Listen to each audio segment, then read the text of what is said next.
नमस्कार साथियों, आज हम बात करने वाले हैं जो जापान वर्ल्ड वार टू के समय पूरी दुनिया पर भारी पड़ रहा था, उस पर आज एक छोटा नॉर्थ कोरिया भारी पड़ रहा है। क्योंकि जापान ने जब वर्ल्ड वार टू में उसके दो शहर हिरोशिमा और नागासाकी पे जब अमेरिका ने परमाणु बम डाले, तो अमेरिका जापान ने अपने कॉन्स्टिट्यूशन में ये इंक्लूड कर दिया कि वो कभी सेना रखेगा ही नहीं। और इसी का फायदा चीन और नॉर्थ कोरिया हमेशा से उठाते आ रहे हैं। अभी क्या है, हाल ही में नॉर्थ कोरिया ने एक इंटर कॉन्टिनेंटल बैलिस्टिक मिसाइल का परीक्षण किया, और वो मिसाइल जापान के एक्सक्लूसिव इकोनॉमिक जोन उसके अंदर गिर गई और जापान में सायरन बजने लगे। तो ये इंटर कॉन्टिनेंटल बैलिस्टिक मिसाइल्स क्या होती है मैं आपको बताऊंगा, हम देखेंगे।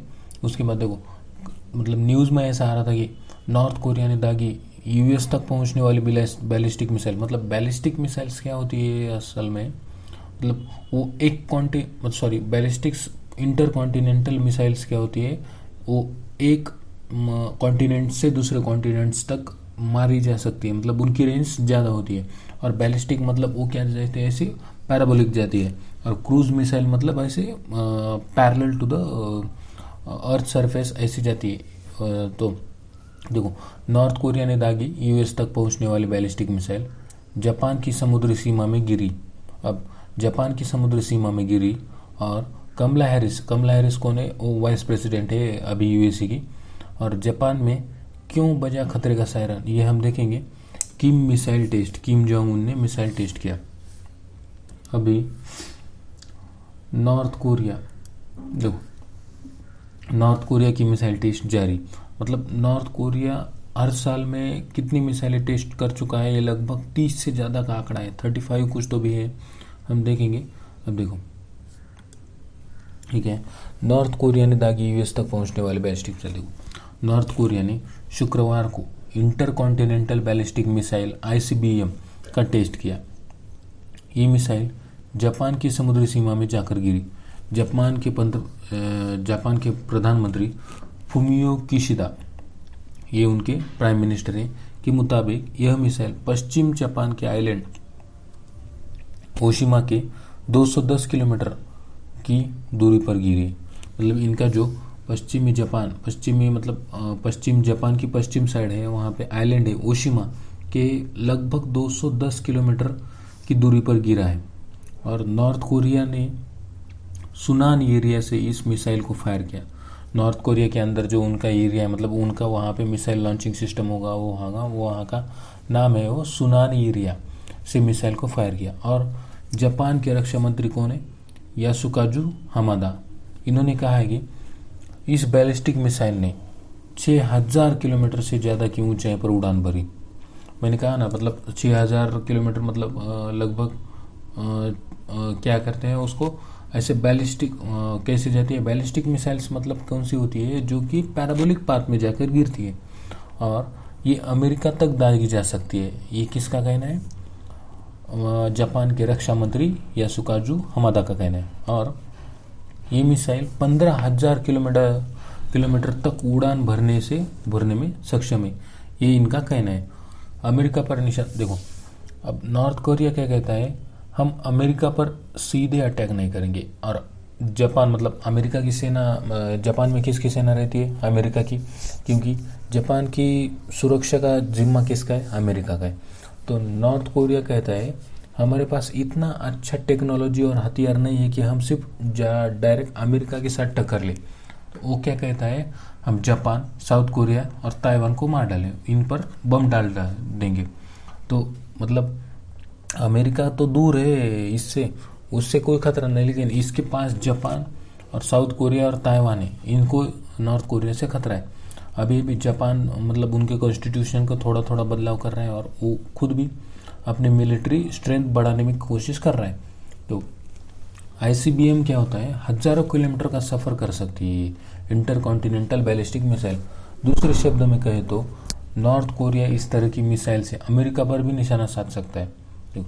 2017 में पहली बार नॉर्थ कोरिया ने कहा था कि वो जल्द ही ऐसी मिसाइलें तैयार कर लेगा जो दुनिया के किसी भी हिस्से में दागी जा सकती, किसी भी हिस्से में मतलब 15,000 मतलब नॉर्थ कोरिया ईस्ट से भी अमेरिका पर वार कर सकता है और वेस्ट से भी अमेरिका पर वार कर सकता है। मतलब नॉर्थ कोरिया के पास ऐसी सभी तरह की मिसाइलें हैं जो पूरी दुनिया में अगर कौन सा भी देश है, कौन सा भी कॉन्टिनेंट है, उसे डिस्ट्रॉय करने में नॉर्थ कोरिया सक्षम है।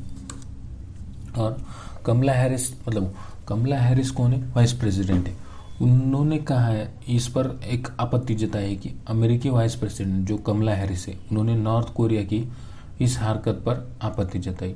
देखो, एपेक समिट जो मतलब एशिया पैसिफिक इकोनॉमिक कोऑपरेशन है, इसमें हिस्सा लेने थाईलैंड पहुंची थी कमला हैरिस ने कहा कि मैं सभी सहयोगियों से अपील, मतलब जो इनके सहयोगी मतलब जो अमेरिका के साथ जो देश के अमेरिका के साथ बायलैटरल मल्टीलैटरल जो इनके रिलेशंस है, टॉक है, उससे उन सभी देशों से मतलब वो जापान हो गया, साउथ कोरिया, ताइवान, और जो मतलब इंडिया भी हो गया, उसमें सभी सहयोगियों से अपील करती हूँ कि वो नॉर्थ कोरिया की इस हरकत की निंदा करें, मतलब इस हरकत को गलत ठहराए। तो मतलब यह यूनाइटेड नेशंस मतलब संयुक्त राष्ट्र संघ की नियमों का उल्लंघन है। अभी क्या है, यूनाइटेड नेशंस के कुछ नियम है कि आप मतलब सर्टन किलोमीटर तक की आप मिसाइलें दाग सकते हैं और उससे आगे नहीं दाग सकते। तो उनका कहना है कि उन्होंने कहा कि इस तरह की हरकतों को कतई बर्दाश्त नहीं किया जाएगा।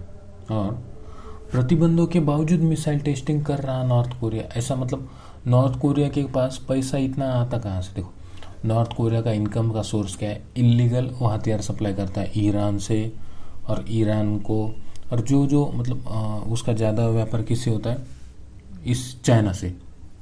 तो illegally arms and ammunition supply करता है दूसरे कंट्री को, जिनके अमेरिका से दुश्मनी। और संयुक्त राष्ट्र यानी यूएन ने नॉर्थ कोरिया पर परमाणु और बैलिस्टिक हथियारों की टेस्टिंग को लेकर प्रतिबंध लगाए हैं। और आसान शब्दों में कहें तो नॉर्थ कोरिया परमाणु और बैलिस्टिक मिसाइलों का परीक्षण नहीं कर सकता, ये यूनाइटेड नेशंस ने उस पर सैंक्शन लगाए हैं। इसके बावजूद लगातार टेस्ट किया जा रहे हैं। इससे पहले मई में भी मिसाइल टेस्ट किया गया था। अभी नॉर्थ कोरिया के पास कौन कौन सी मिसाइल है? वो मिसाइल नोडोंग, इसकी रेंज क्या है? 1500 किलोमीटर। उसके बाद पुकगुंग सोंग, इसकी रेंज 3, इसकी रेंज क्या है? मतलब 1900 किलोमीटर। और पुकगुंग सोंग 2, इसकी रेंज है 2000 किलोमीटर।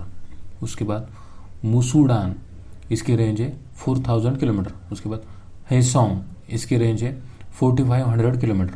और हेनसोंग 14, इससे पहले थी हेनसोंग 12, जिसकी रेंज थी 4500 किलोमीटर। उसके बाद हेनसोंग 14, जिसकी रेंज है 10,400 किलोमीटर। और हेनसोंग 15, जिसकी बता रहे हैं कि 13,000 किलोमीटर की रेंज है। मतलब ये एक कॉन्टिनेंट से दूसरे कॉन्टिनेंट्स तक मारी जा सकती है। और नॉर्थ कोरिया अपनी मिलिट्री बिल्डअप हमेशा कर रहा है। देखो, नॉर्थ कोरिया अपनी मिलिट्री बिल्डअप को तेजी से बढ़ा रहा है। किसके साथ लड़ेगा क्या पता है, इसको पता नहीं। बीते दिनों नॉर्थ कोरिया ने कई सारे मिसाइल टेस्ट किए। नॉर्थ कोरिया इस साल अब तक 34 मिसाइल दाग चुका है। मतलब नॉर्थ कोरिया ने अब तक 34 मिसाइल का परीक्षण किया है। शुक्रवार को दागी गई इस मिसाइल की ऊंचाई और दूरी 24 मार्च को दागी गई मिसाइल, मतलब जो पिछली बार दागी गई मिसाइल थी उससे 100 किलोमीटर कम थी, ऐसा CNN की एक रिपोर्ट के मुताबिक है।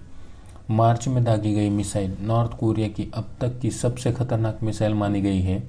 इसने 6,248.5 किलोमीटर तक ऊंची उड़ान भरी थी, जबकि 1090 किलोमीटर की दूरी तय की थी। ऐसा मतलब नॉर्थ कोरिया हमेशा अपना मिलिट्री बिल्डअप पर ध्यान दे रहा है। इससे सबसे ज़्यादा खतरा किसको है? जापान और साउथ कोरिया को। तो जापान अभी यूएसए पर डिपेंडेंसी कम करने के लिए अपना खुद का मिलिट्री बिल्डअप कर रहा है, लेकिन वो दुनिया को नहीं बता रहा है। अपने अपने लेवल पे वो मिलिट्री बिल्डअप शुरू कर रहा है। उसने अपनी मतलब जो पिछले प्राइम मिनिस्टर थे शिंजो आबे, उनके कार्यकाल में उन्होंने जो वहाँ की डिफेंस मतलब मिलिट्री थी, वहाँ पे तो मिलिट्री नहीं है लेकिन अंदर जो सर्टन लिमिट पे मिलिट्री रखने का उनके पास अधिकार है, वो उन्होंने बढ़ा दिया है। मतलब एक सर्टन डबल किया है। मतलब लेट से अगर 1 लाख सैनिक थे पहले, तो उनको 2 लाख करने की परमिशन दी है। तो जापान, देखते हैं आगे जापान क्या करता है। तब तक के लिए गुड बाय। अगर आपको वीडियो पसंद आया हो तो लाइक कर दीजिए, like, share and subscribe if you haven't subscribed to channel. Thank you for watching. Bye.